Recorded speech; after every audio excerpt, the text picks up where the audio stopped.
Nosso entrevistado de hoje é o professor Marcão, médico de família e comunidade. Como vocês puderam observar, olhar saúde e doença, ela exige da gente um olhar plural. Não é simples a gente olhar para a complexidade da saúde e da doença. Agora, a pergunta que se faz é a seguinte: historicamente, toda vez que um modelo explicativo não dá conta de um fenômeno novo, esse modelo explicativo ele é abandonado, ele cai. Não seria momento da gente abandonar um modelo biomédico para um modelo que encerre uma visão mais orgânica desse complexo? Seria esse modelo o que uns chamam de determinação social? Seria da integralidade? Bem, nós vamos assistir agora a um vídeo onde mostra uma possibilidade de se enxergar de forma diferente na atenção. Vamos lá? Uma moça que chegou muito bem vestida, super rica, com um calhamaço de exame assim, e disse assim: eu tenho algumas doenças reumáticas que estou tratando, meu reumatologista é de Brasília, e também tenho um pouco de depressão e outras coisas mais, e o meu psiquiatra é em Porto Alegre.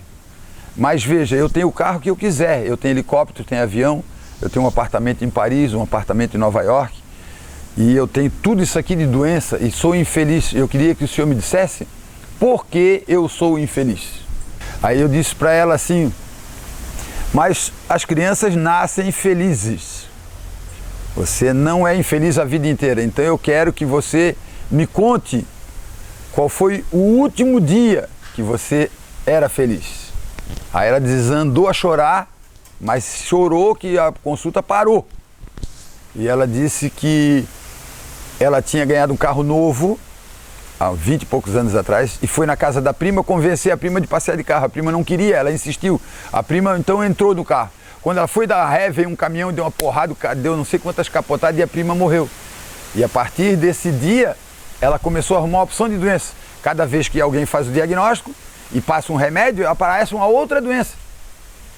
Então eu disse para ela: então você não precisa de um médico, você está com a alma doente, você machucou muito a sua alma e se condenou e está executando a pena sem dó nem piedade. Então isso é não ver a doença.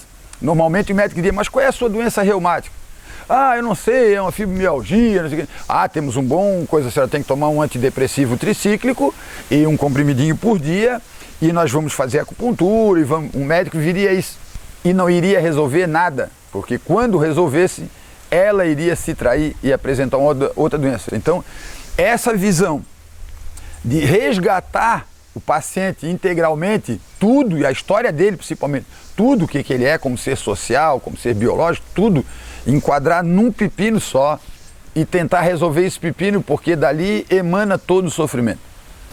É interessante a gente observar que nessa abordagem, o médico ele ficou mais voltado para a pessoa, né? Ele se centrou na pessoa e no fenômeno que estava ocorrendo com aquela pessoa naquele momento, e não só num rosário de diagnóstico clínico.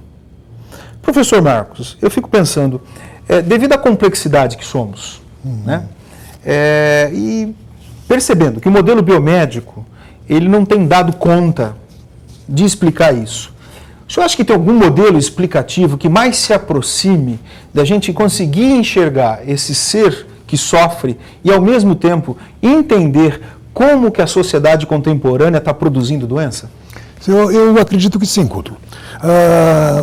A ideia é discutir determinação social do processo saúde e doença, que não é a mesma coisa que determinantes sociais. Os determinantes sociais é um discurso novo que está posto para eludir a determinação social. Eludir, eu digo, é botar uma pedra em cima para que a gente não discuta a organização da sociedade. É um discurso conservador mesmo, seguramente um discurso conservador. Antes a gente chamava de variáveis, agora botaram determinantes sociais.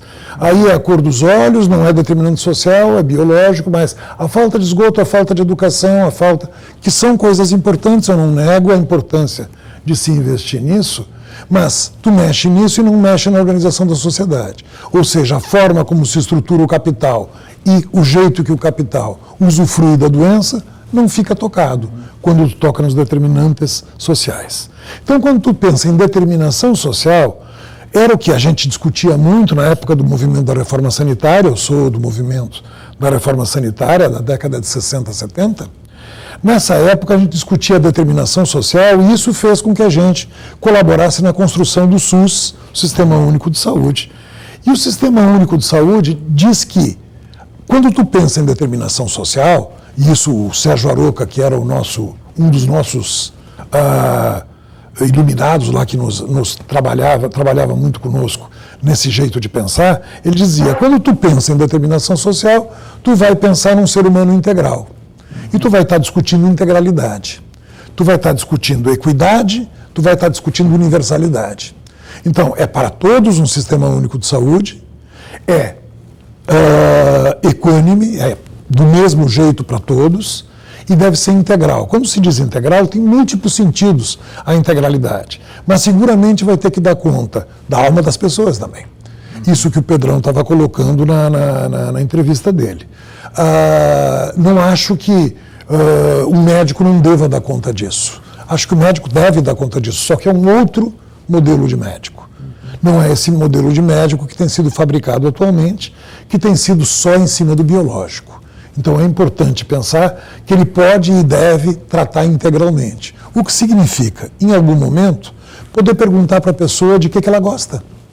O que diverte ela, o que dá prazer, desde quando ela está triste, o que foi que aconteceu. Ou seja, não é pedir um exame, não tem exame que vai dar conta disso. Não tem dosagem de sódio que vai dar conta disso. Nem tem hospitalização que resolva.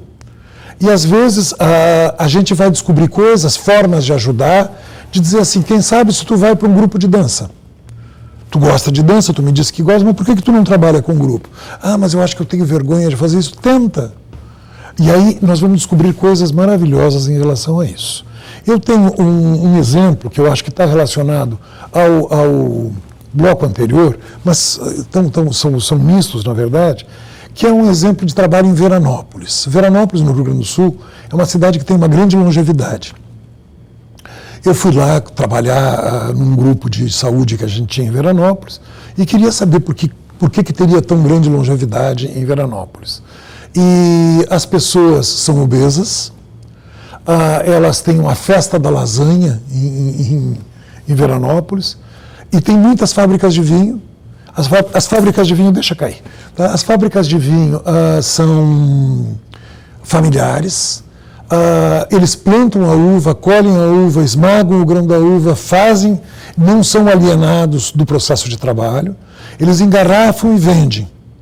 E trabalham num horário civilizado, num horário bom, e aí na hora que eles têm que fugir do sol, eles se reúnem para fazer almoços coletivos, solidários, onde eles ensaiam para o festival de corais que tem em Veranópolis. E aí cantam, e aí cesteiam depois do almoço, e depois vão trabalhar mais um tanto. Foram investigar qual seria a causa e descobriram que tem uma substância no vinho chamado resveratrol, e que, portanto, seria o resveratrol que dá essa longevidade para eles. Na cidade vizinha, Garibaldi, se bebe tanto vinho quanto, e as pessoas não têm essa longevidade, porque é uma cidade maior, que não são indústrias familiares, são indústrias absolutamente competitivas, o empregado não sabe por que está trabalhando, é explorado na sua força de trabalho, ele não consegue ver o que ele está fazendo em termos de produto final, não é feliz. Não vai ter resveratrol que resolva o problema dele. Então não é o resveratrol. Tomar vinho é importante, mas tomar vinho socialmente, agradavelmente, porque estamos em boa companhia e não um comprimido. Agora tem um canal de televisão, recentemente, que descobriu uma população muito longeva no norte de Portugal. Qual seria a causa? Os caras são agricultores, vivem uma vida familiar, fazem festas em comum, descobriram que é a sardinha portuguesa que é o que faz bem. Então agora vai se vender muita sardinha portuguesa e não vai se mudar o jeito de viver. Então, esse jeito de viver, às vezes não está sob o nosso domínio. No modo de produção capitalista, tu não vai dizer para uma pessoa, rompe com o modo de produção capitalista. Embora eu acho que devesse trabalhar com essa ideia de ruptura. E em relação a isso, professor, eu tenho uma pergunta. O senhor acredita, então, que a teoria dos determinantes sociais é um rearranjo do sistema capitalista para dar conta dessa concepção saúde e doença, não? Eu acredito que essa teoria das determinantes sociais, ela pega alguns incautos. Porque, pelo menos, ela dá um salto em relação a ser só a bactéria. O pessoal vai se preocupar com o saneamento, vai se preocupar com a educação, que são coisas importantes. Mas ela, sem dúvida nenhuma, ela faz com que o modo de produção capitalista, especialmente nessa sua fase neoliberal, esteja preservado. Porque tu não toca nele. Porque ele se rearranja. Tá bom, se faz saneamento aqui, mas eu cobro mais imposto ali e compensa. Dentro dessa teoria, qual o papel da sociedade? É mais uma variável?